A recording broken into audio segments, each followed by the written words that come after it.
Yo, what up my dudes? Welcome to another Destiny 2 gameplay video. In this one, we use the Cronus Zen with the fusion rifle and we drop a freaking 70 bomb. My teammate drops a 60 bomb. This was hilarious. This was a really awesome match. We've been working on team play. We've been working on our gameplay together so that we can, do a little bit better in these trials matches. And yeah, we'll speak about trials a little bit later. Another thing that I wanted to go over in this video, we're going to go over the settings for the Crimson that I utilized and the fusion rifle. Now, with the new Destiny game pack for the Cronus, you cannot utilize it without it being buggy unless you reset the thing, meaning you have to hit the right button that makes it cycle all the way through all of your 1 through 6 or 8 game slots so that it goes back to using it the way that you want to use it, but that's so buggy to me. So my workaround for that, and I have a video on this, is mods for beginners. And that basically does the same type of things that the original Destiny game packs did. You have your basic options like rapid fire, anti-recoil, aim assist, and, automatic melee, automatic running, whatever. You have all those. So what I did for this is I was actually using the mods for beginner. I put my anti-recoil at 48, but I had to adjust it to 52. My adjustment was because of the fusion rifle, but, the Crimson is one of those hand cannons that the adjustments are kind of, you can play around with them a little bit and it doesn't affect it that much. I do believe it depends on the sensitivity of your controller. We will be testing that in a future video.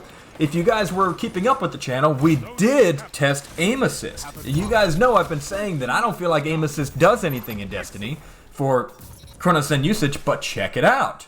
There are real benefits to using it. We found by the end of testing that there are 2 major things that you need to do when you implement aim assist on your weapons with Destiny. The number one thing is that you need to get first shot. If you are getting hit first, you're being flinched, the aim assist basically shuts off. And I do believe that's something internal to the game of Destiny. The other factor that we noticed is that aim assist works most effectively when you're mid-range. Like maybe a little bit closer, but no much more than mid to long range, really.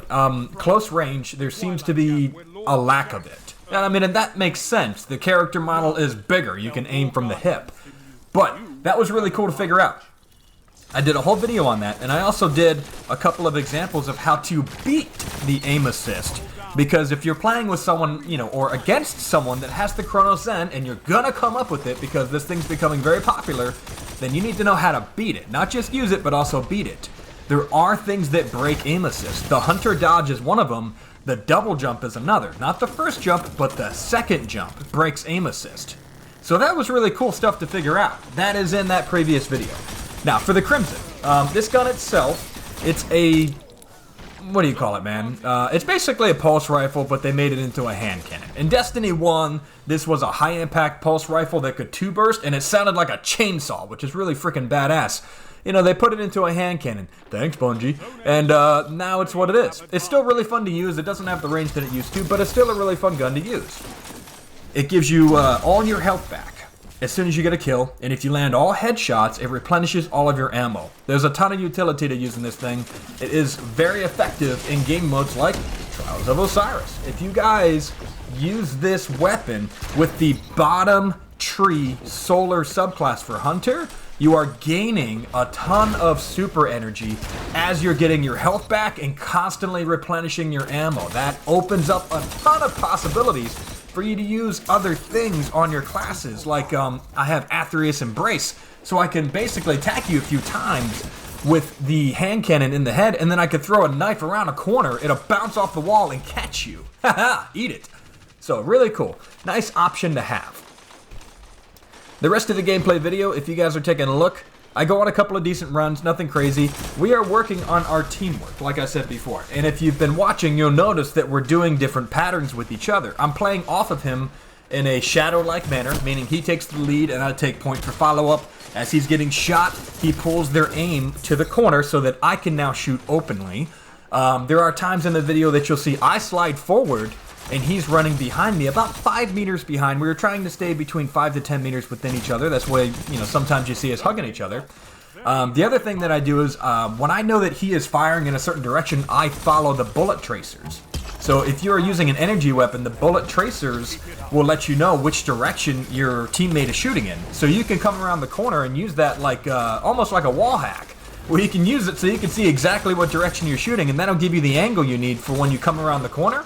And then you can basically fire almost like a pre-fire before knowing exactly where the enemy is, because your teammate's marking them for you with that little the bullet tracers. And that's how I utilize the bullet tracers in this game, so that I can get people around corners and know exactly where they are.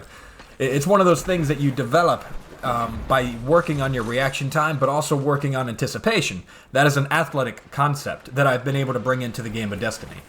Really cool. Stuff like that is what I'm now coaching other people on, which is super fun.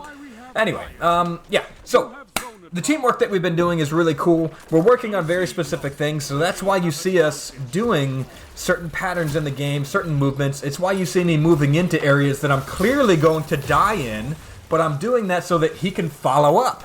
And the idea behind the follow-up is that he is going to be the one to clean everything up, and I'm going to work as like a distraction. I'm pulling aggro, like you would do in a raid boss. Hey, I'm pulling aggro. I'm doing that with the enemies in PvP so that my teammate can have the cleanup. And I'm still working on how to do this while being able to survive, by the way, because I want to be able to do it in such a way but still live and not waste the life that I have. But this is why we're learning. This is why we're practicing, right? All the stuff we're doing is so that we can get better and we can grow together as a team. I want my channel to grow together as one solid unit, as a team. I'm going to eventually set up a Discord server so that we can start having more in-depth discussions about things that are working, things that are not working, and it'll be a little bit quicker than me trying to get out a video, you know, so you guys can see the stuff that is bugged out, the stuff that is working properly. If there's any things that we can, you know, maybe we can get together, practice together on the Xbox, and it's going to be really cool when they have cross-platform that we can all get together and play. And I got to be honest with you, I'm really curious to see what the difference in player base is with not Game Station, oh my god, PlayStation and Xbox. I'm really curious to see, because I am an Xbox fanboy. I always played Xbox because of Halo, and man, that you played Xbox because of the competition, you know? Like, that was what you did. It's like, man, if you want to be a badass gamer, you need to be on Xbox. But after PlayStation had its run and had all those awesome exclusive games, I'm telling you, man, I think the PlayStation player base has gotten some legit players over the years. And I'm very curious to see what happens when this crossover happens, whether or not PS5, PS4 players are like, you know, the better crowd. Nah, I won't say better, but let's say, you know, maybe it's even. We'll see. We'll figure it out, dudes.